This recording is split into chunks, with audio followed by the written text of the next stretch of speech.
Ça y est.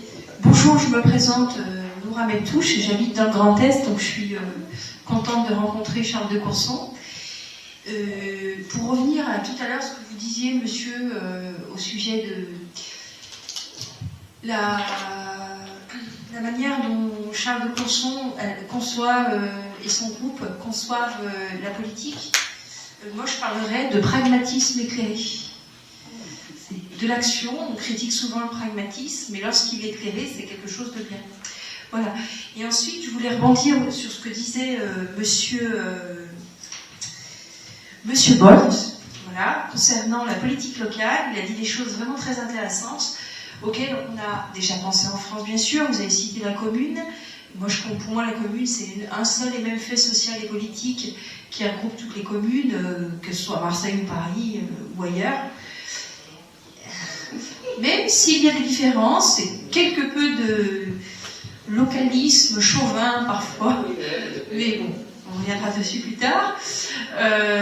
Donc ce que je voulais dire, c'est que c'est très intéressant ce que vous avez dit, parce que j'ai l'impression vraiment qu'aujourd'hui on revient vers ce qui pourrait nous sauver en France et nous faire revenir à une prise en main de notre vie politique et forcément de notre vie économique, qui est la politique locale. Parce que vous avez parlé de contre-pouvoir, j'ai trouvé ça très intéressant quand vous avez parlé de localisme et donc de l'action qu'on pouvait avoir au niveau de la commune.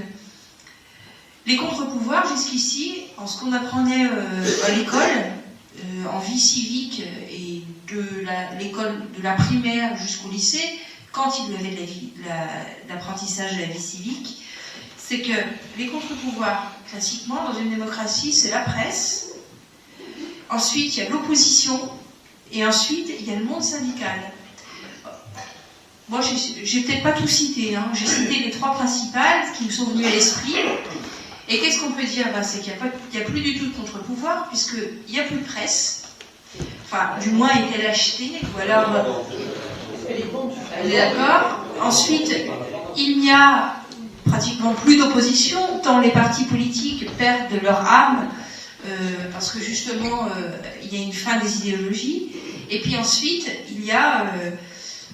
on peut dire aussi que les syndicats ont été ficelés et ne peuvent plus aujourd'hui s'exprimer comme ils le faisaient avant.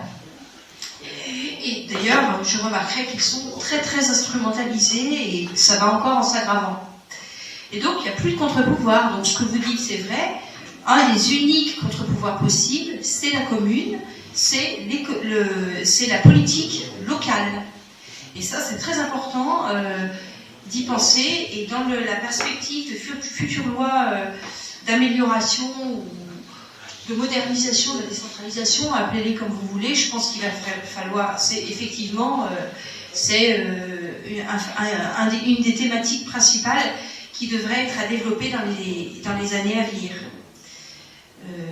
Voilà, c'est tout ce que je voulais dire.